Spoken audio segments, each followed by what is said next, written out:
ভাই ভিডিওটা একটু দেখেন, আপনি হাসতে বাধ্য হবেন, আমি গ্যারান্টি দিলাম। হ্যাঁ, ফাইজলামির তো একটা লিমিট থাকা দরকার। এটা আবার কোন ধরনের ফাইজলামি একটু দেখেন।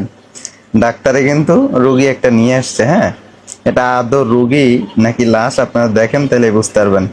ডাক্তারে একদম কাপড় টাপড় জায়গায় সবকিছু দেখা খাতার ভিতরে সিগনেচার করে, হ্যাঁ, চলে যাবে এখান থেকে।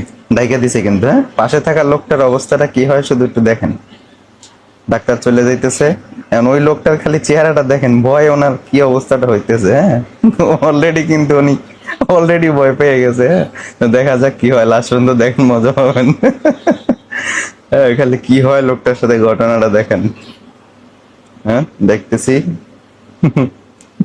কি হয় আমরা অলরেডি কিন্তু পালারা দিয়ে ফেলাইছে রুগীনের লাশ। তার অবস্থা, চেহারাটা দেখেন লোকটার কি অবস্থাটা হয়েছে। লোকটা দেখেন ভয় উঠতে যায়, একদম চেয়ারের পিছনে যাই দাঁড়াইছে। হ্যাঁ, দেখেন লাস্ট পর্যন্ত দেখেন কি হয়, মজা পাবেন। উনি খালি দেখেন লাশ কিভাবে উঠে বসছে ভয়ে।